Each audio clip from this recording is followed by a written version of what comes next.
Carl Jung once said, "Until you make the unconscious conscious, it will direct your life, and you will call it fate." That sentence is like a mirror held straight to us, those who believe we have found peace, calm, and release. But in the silence we try to keep, there may still be a fear we have never named. There are mornings when we sit quietly in a familiar room, light slipping through the window bars, the wind brushing against a cup of tea still steaming. And suddenly, the heart feels heavy, as if carrying something it cannot yet speak of. No one has hurt us. No one has left. There are no tears, no storms, only a silence thick as mist covering every thought. We call it peace, yet deep inside we know it is the weariness of a soul that no longer wants to speak. Silence is a cloak with two sides. One bright, born of understanding and wisdom. One dark, woven from fear, pain, and helplessness. Some stay silent, not because they have understood, but because they no longer have the strength to speak. Some sit in meditation, but in truth are hiding from their own hearts. And some believe they are protecting their peace, when in fact they are just locking away their tenderness so no one can see their weakness. People say silence is golden, but true gold must be forged in the fire of awareness. Otherwise, it is only a heavy metal dragging us deeper into the dark. Silence can calm the surface, but it cannot soothe the storm beneath. A mind that is not at peace yet tries to appear calm is like a still lake hiding a whirlpool below. We stay silent because we fear. Fear of being judged, fear of being misunderstood, fear that speaking will cause loss. But fear does not disappear in silence. It only lies still, then grows in the dark. And one day it will control every quiet moment within us. Jung was right. The unconscious, when not faced, rules the whole of our lives, even as we think we are awake. Some stay silent to protect love. Some stay silent to protect pride. Some stay silent to keep the waves inside from rising. But the truth is, silence is not always peace. Sometimes it is a scream swallowed whole, a tear dried on the pillow, a pain that has no words. Seneca once said, "A brave man is a free man." And perhaps, in silence, courage does not lie in speaking, but in facing the reason why we cannot, in daring to look into the dark corners of the mind, where we have hidden behind quietness that seems serene. In asking, "Am I silent out of wisdom or out of fear?" Not everyone who is silent has understood. Some are silent because they have seen through, but some because they have lost faith. One side is light, the other darkness. One side is freedom, the other imprisonment. We praise those who speak little, yet rarely ask, what made them choose silence? Have they transcended or have they retreated? Are they at peace or have they lost the ability to feel? Silence is a double-edged blade. One edge cuts through noise, leading us to stillness. The other can sever the very thread that connects us to ourselves. If we are not aware, we may think we are finding peace, when in truth, we are drifting away from life. The greatest tragedy is not when we speak wrongly, but when we stay silent wrongly. Silent when we should speak. Silent when we should apologize. Silent while the heart is screaming, but the lips remain closed. Not everyone who is silent is at peace. Some are silent because they have risen above. Some because they have been drained. Some because they have understood. Some because they no longer want to understand. And perhaps what we most need is not to learn how to be silent, but to learn how to hear the silence within. Because in every silence, there is a sound calling. That sound does not come from outside, but from the deepest part of the heart. When we are brave enough to listen, we will know whether we are silent out of strength or out of fear. Seneca once said, "He who knows what he fears is halfway to freedom." We often think we are silent because we are calm, but if we look closely, we will see that behind every silence lies a reason. Some are silent out of wisdom, some out of fear. Some keep quiet to protect their peace, while others do so because they no longer have the strength to speak once more. When we are young, we speak easily, express easily, react easily. We believe words are the only way to prove our existence. But as we grow older, we speak less. Not because we have understood everything, but because we have been misunderstood too many times. Every wound inside us makes us close our mouths a little more. Until one day, we realize that silence is the safest cloak. It hides the wound and keeps others from touching it. Silence becomes a form of defense. We think that if we don't speak, no one can hurt us again. But no one notices that it is the silence itself that begins to hurt us. Like a locked room that has not been opened for too long, the air grows suffocating. We think we are taking shelter, but in truth, we are imprisoning our own souls in a space without breath. Sometimes we stay silent not to keep the peace, but to avoid conflict within ourselves. Each time we are about to speak the truth, a part of us trembles, afraid of losing someone, afraid of losing an image, afraid of having to change. And so we choose silence as a temporary comfort for fear. But silence born of fear never brings true peace. It is only a form of escape disguised as calmness. Marcus Aurelius once reminded himself, "Do not let what is outside disturb your mind. All turmoil begins within." His words remind us that true strength does not lie in holding silence, but in understanding what makes us want to be silent. To be silent without self-awareness is to be tied to our own shadow. The wise choose silence not to avoid, but to observe. They stay quiet to listen more deeply, to see more clearly. Their silence is intentional, illuminated. But those who fear choose silence to avoid hearing their own truth. Their silence is shrinking, hiding, suppressing. Both are quiet, but one is stillness, the other paralysis. The Buddha taught, not every silence is wisdom. Some are silent out of understanding, others out of ignorance. We often confuse the two. When we no longer react, we think we have awakened.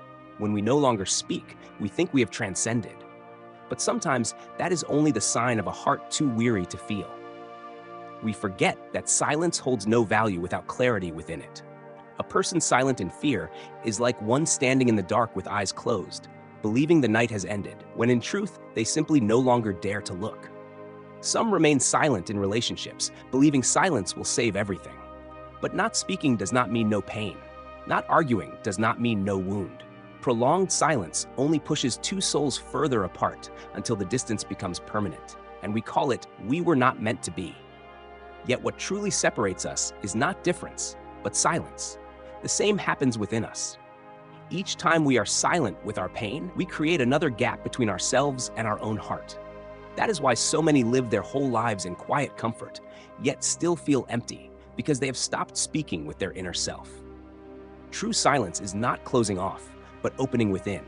Not hiding, but seeing clearly. Not concealing, but understanding. A person silent in awareness, even without words, brings peace to others. But a person silent in fear makes the very air around them heavy. And that is the subtle difference few notice. Both are silence, but one is strength, the other weakness. One is awakening, the other numbness. One is freedom, the other escape. So when we say, "I choose silence," pause and ask, what am I keeping through this silence? If the answer is peace, then continue. But if the answer is fear, then that silence is not refuge. It is a prison. For silence born of fear is never freedom. And freedom, as Seneca said, belongs only to those who dare to face themselves. Epictetus once said, "It is not what happens to you that makes you suffer, but how you perceive it." Silence is the same. It is neither good nor bad in itself. Only the way we stand within it determines whether we are growing or imprisoning ourselves. Many people believe that silence is a sign of wisdom, but wisdom does not lie in whether we speak or not. It lies in whether we understand why we want to be silent. There are two kinds of silence in life. One is the silence of wisdom. The other is the silence of fear. One is light, the other is darkness. But the most frightening thing is when we can no longer tell them apart. When we think we are calm, while in truth, we are merely shrinking.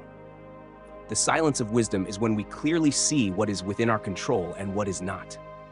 Those who understand the way do not need to speak much, because they know that words cannot change the nature of things. They are silent, not because they do not care, but because they have understood the limits of speech. They see the impermanence in everything, so every word is only temporary. Marcus Aurelius once wrote, "Let your words have the weight of your last words." Such a person, when silent, can make the whole world around them grow still. But the silence of fear is when we dare not speak, dare not feel, dare not face ourselves. We fear judgment. We fear pain. We fear the unresolved things within. We are silent not because we are at peace, but because we cannot bear the truth. And in that silence, it becomes a mask, a way to pretend we are fine, while inside, the heart is breaking into fragments. The one who chooses silence from wisdom is active. The one who chooses silence from fear is passive. One observes, the other escapes. One makes the mind clearer, the other makes it dim. Some people, after much turmoil, choose silence to preserve their energy. They do not react to small things, do not rush to reply, do not need to prove who is right.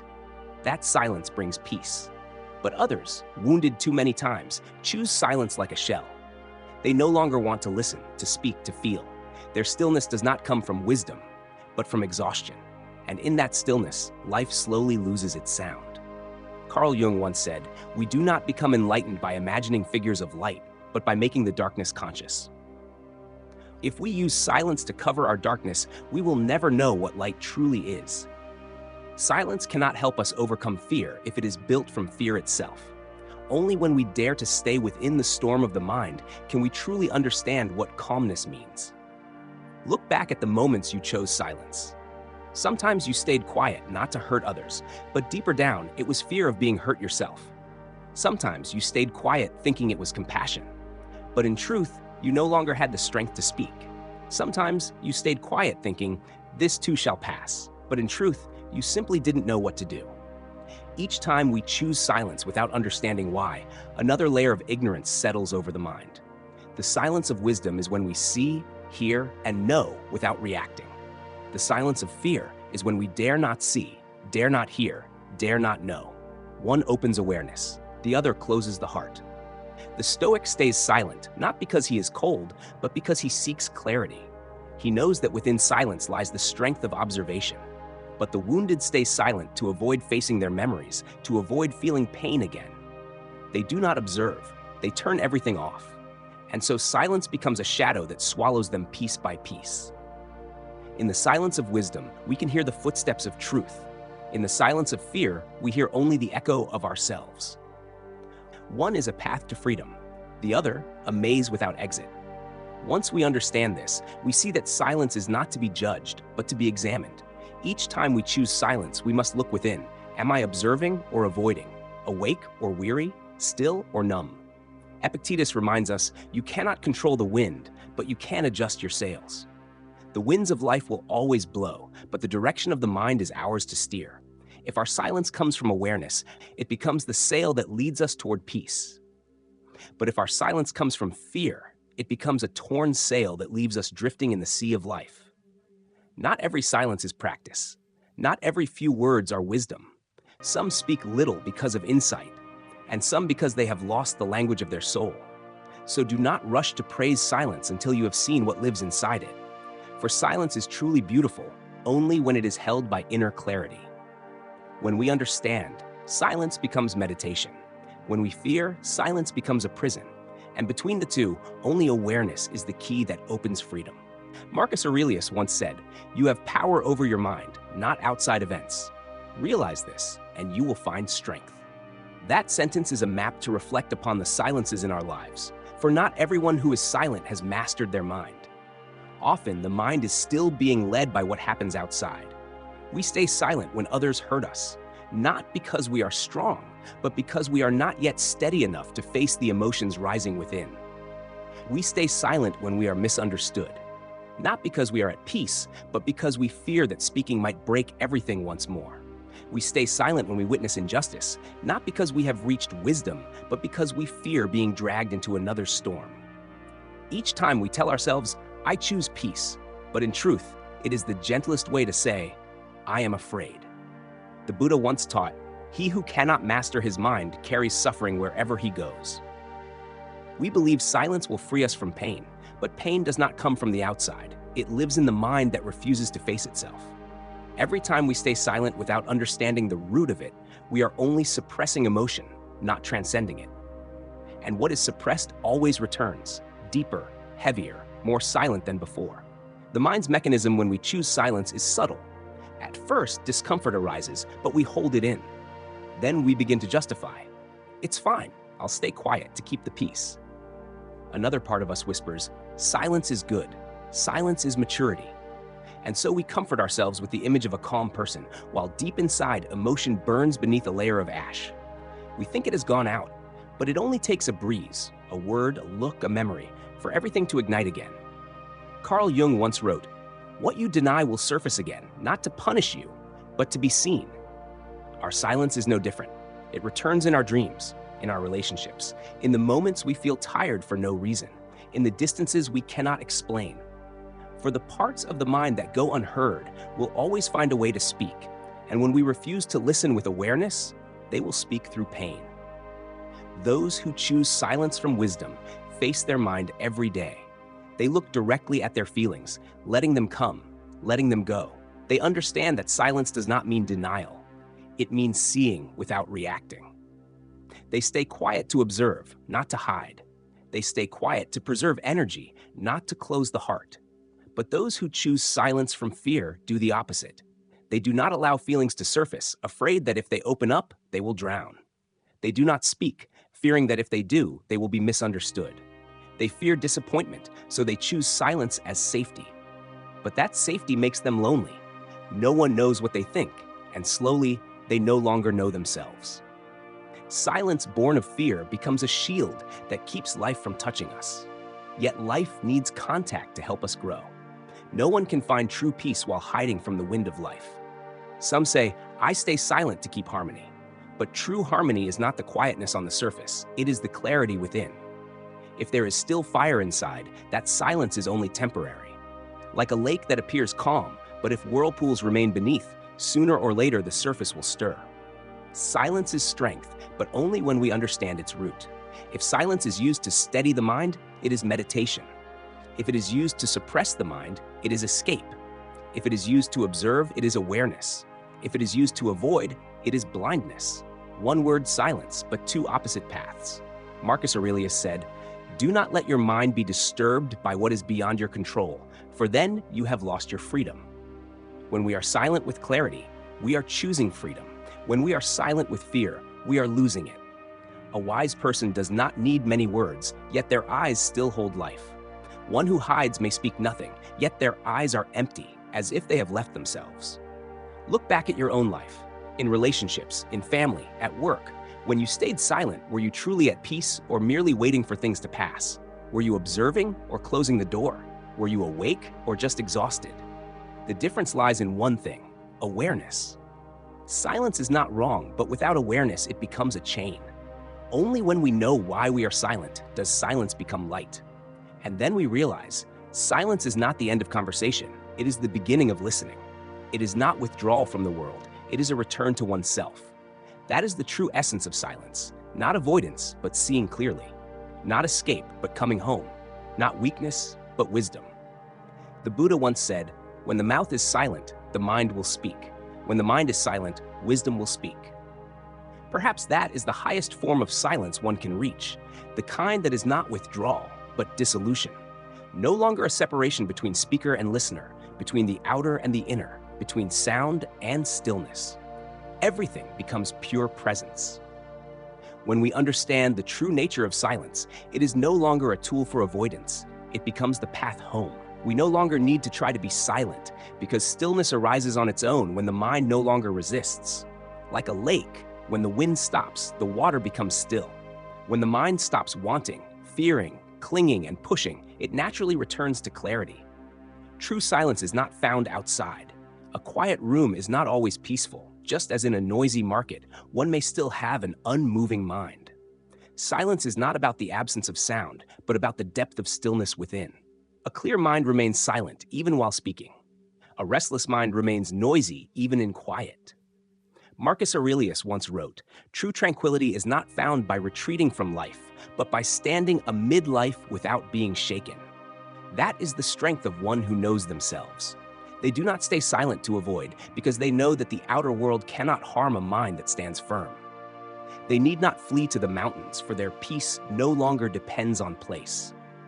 They can sit in the noise and still feel as if they are sitting deep in the forest. When we learn to be silent in that way, silence ceases to be an act. It becomes a quality. It is not about what we do, but who we are. A truly still person does not need to force themselves not to speak, for every word they utter has already passed through clarity. They speak little, not because they restrain themselves, but because more words are no longer needed. They are silent, not from fear, but from knowing that everything is unfolding as it should. Silence becomes a form of wisdom, for within it we stop reacting. Whatever comes, we do not resist. Whatever goes, we do not cling. We do not need to create peace, because peace has always existed beneath all noise. We only need to stop stirring it. Try sitting quietly for a while, without forcing meditation, without holding your breath, without doing anything at all. Just let the mind settle like ashes after fire. Then you will hear a very soft sound, the sound of yourself. It does not come from the head, but from the deepest part of the soul, where there are no words, no ideas, only knowing. Carl Jung once said, "He who looks outside dreams, he who looks inside awakens." And silence is the doorway that leads us within. When we stop searching for peace outside, stop wanting to be understood, stop waiting for things to change, we begin to hear the true voice within. It is the voice of the soul, the one that has always been calling us home. In that moment, silence is no longer an effort. It becomes as natural as breathing. There is no longer a line between speaking and not speaking, movement and stillness, inside and outside. The mind becomes like clear water. When wind comes, it ripples. When wind leaves, it rests. But whether wind blows or not, water remains water. And when we dwell in that silence, we no longer try to keep peace, for peace is no longer something to hold. It becomes our very being. We do not need to prove, to strive, or to appear profound. Our presence alone carries stillness. That is the silence of understanding, a silence not bound by circumstance, not ruled by fear, a silence that heals. It does not turn away from life, it illuminates it. It does not avoid pain, it embraces it and transforms it into light. And strangely enough, when we dwell in such silence, others grow quiet too. Not because they are forced to, but because they feel safe enough to breathe. Like a lamp that shines without words, a peaceful mind radiates without effort. The true power of silence is not in making others quiet, but in helping them see themselves. Not in forcing stillness, but in dissolving resistance within. Then silence is no longer an action, it becomes the essence of awakening. And we realize we do not need to hide in silence to be at peace. We only need to be within ourselves to be real. In that state, whether we speak or not, we remain in stillness. Whether surrounded by noise or by solitude, we remain in peace. Carl Jung once said, "He who looks outside dreams, he who looks inside awakens." Perhaps silence is that brief moment when we stop dreaming. When all noise fades, when the inner conversations fall quiet, when we no longer crave to win or to be right, that is when we begin to hear the deepest thing within us, presence. There were times we feared silence, because within it we heard the echoes of loneliness, of memories, of wounds unhealed. But when we stay long enough, we realize silence does not come to hurt us. It comes to teach us how to listen. It teaches us to listen to ourselves, to others, and even to the truths we once avoided. It does not take away the sound of life. It only removes the excess noise so we can see what remains more clearly. Silence is not escape, it is return. Not separation, but dissolving. It does not pull us away from the world. It helps us see how the world truly moves. When the mind is still, every sound becomes clear. The wind no longer feels cold. The rain no longer feels sad. The voices of people no longer feel loud. Everything becomes the breath of life passing through us. The Buddha taught, when the mind no longer clings nor resists, even sitting in the marketplace, one is as if in a temple. True silence, then, is not about sitting alone in a quiet room. It is about holding stillness in the middle of life's movement. When we have seen ourselves clearly, nothing can stir the mind again. The power of silence is not in making others quiet, but in freeing us from the need to prove. We no longer need to win, to explain, to persuade. For we understand that when something is truly ripe to be spoken, it will emerge gently from peace. And when something is not yet ripe, words will only add chaos. Marcus Aurelius once reminded himself, "When you are silent, let your silence be kind." That line feels like a prayer for all who are learning to walk in stillness. Because silence is not an ending, it is the space in between where everything prepares to be born again. Perhaps we once used silence to hide our wounds. Perhaps we once thought that only by not speaking could we protect our peace. But one day, when the mind is clear enough, we will understand. We do not need to avoid noise, only to stop letting outer noise disturb the quiet within. We do not need to hold our tongue, only to speak from awareness. We do not need to disappear, only to be more deeply present. Then comes a time when silence is no longer a choice, but a natural state of understanding. No longer heavy, no longer light, No longer effort, no longer fear. Just the clear stillness of a mind that has seen, has understood, and has let go. In that state, silence becomes light. It does not shout, it does not show, it does not hurry. It passes through us like wind across a field, leaving no trace, yet making all things bow gently. And perhaps that is why the masters smile and say little, because they know every answer already lives within silence. Try just once to sit still and listen to the silence within, without judging, without naming, without trying to understand. Just let it appear as light seeps through mist.